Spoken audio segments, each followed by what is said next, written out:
dalamnya Allah menurunkan petunjuk bagi seluruh manusia.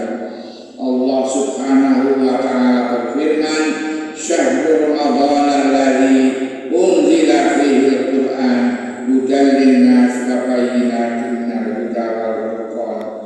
Bulan Ramadan adalah bulan yang di dalamnya diturunkan Al-Qur'an sebagai petunjuk bagi manusia. Penjelasan-penjelasan mengenai petunjuk itu serta pembeda antara yang hak dan yang batil. Al-Baqarah 185. Kaum muslimin jamaah Jumat rahimakumullah. At-Tabari di dalam Jami'ul Bayan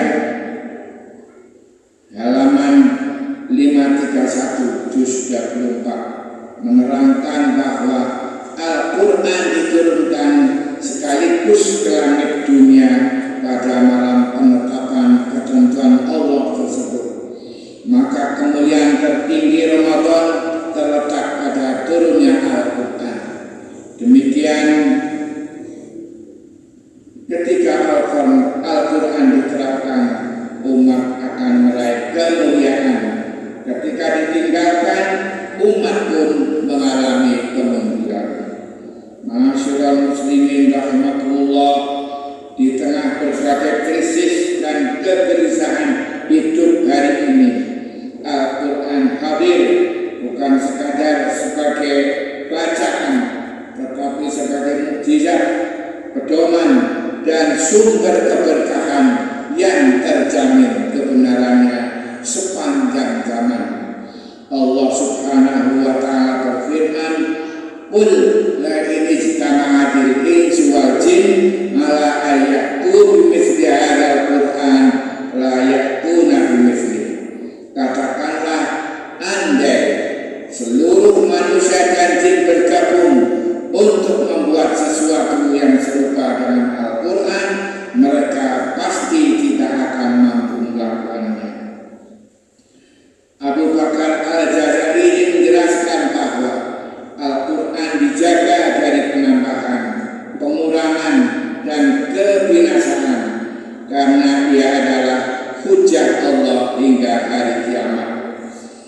Karena itu tidak ada alasan bagi kaum muslimin meninggalkan Al-Quran sebagai pedoman dan landasan hidup. Ma'asyiral muslimin rahimakumullah, Al-Quran juga merupakan kitab penuh keberkahan. Allah Subhanahu wa ta'ala berfirman, "Wa hadza kitabun anzalnahu mubarakun fattabi'uhu wattaqu la'allakum turhamun." Al-Quran ini adalah kitab yang kami turunkan lagi diberkahi, maka ikutilah dan bertakwalah agar kamu dirahmati. At-Tabari menafsirkan mubarak sebagai banyak kebaikan dan manfaatnya, sehingga Al-Quran harus dijadikan imam dan diamalkan. Tertera di dalam Jami'ul Bayan halaman 229 juz 13.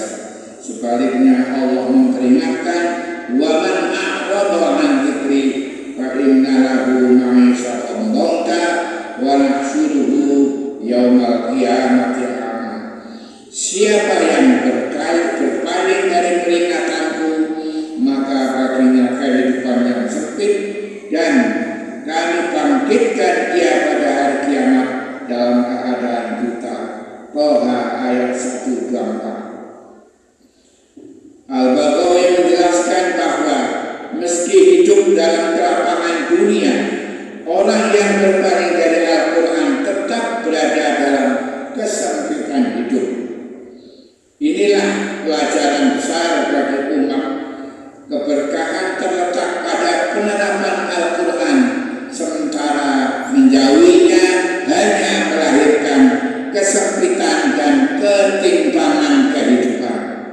Ma'asyiral muslimin rahimahullah, Al-Quran hadir juga bukan sekadar sebagai bacaan spiritual, tetapi sebagai penjelas segala sesuatu, sistem hidup yang paripurna dan menyeluruh. Al-Quran telah menjelaskan perkara ibadah. Al-Quran pun mengatur segala urusan muamalah. Al-Quran juga menerangkan semua hal, apakah haram atau halal atau mubah. Tak ada sesuatu pun yang luput dari perhatian dan pengaturan kitabullah. Dalam ekonomi misalnya, Allah telah menjelaskan wa ahallallahu bai'a wa harrama riba. Allah menghalalkan jual beli dan mengharamkan riba.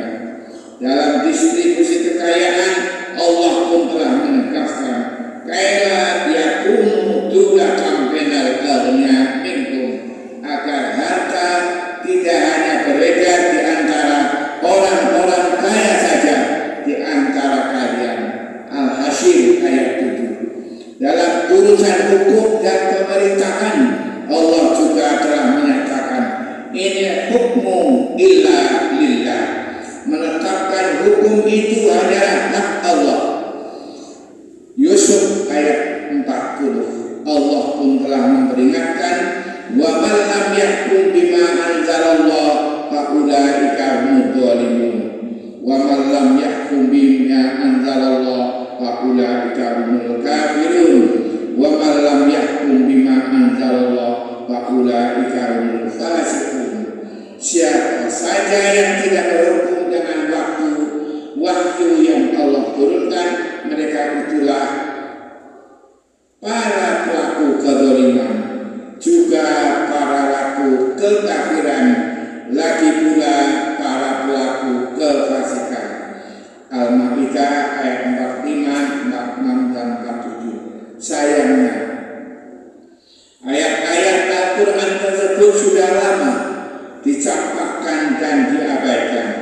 Riba makin digalakkan, negara bahkan menjadi pelaku riba terdepan. Setiap tahun hanya untuk membayar bunga utangnya saja, negara harus mengeluarkan dana 500 triliunan. Sumber daya alam yang melimpah ruah di negeri ini juga hanya dinikmati oleh segelintir orang. Mereka adalah oligarki yang rakus dan tak pernah puas memburu cuan. Sebaliknya, rakyat kebanyakan tak kebahagiaan. Celakanya semua itu dilegalkan oleh undang-undang. Hukum pun sering tak membuahkan keadilan.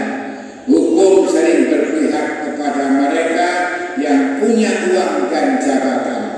Para koruptor uang negara miliaran bahkan triliunan sering dihukum ringan, bahkan bisa terjadi dibebaskan dari segala tuntutan.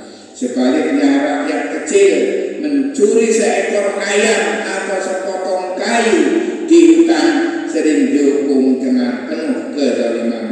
Beginilah realitas negeri yang jauh dari Al-Quran.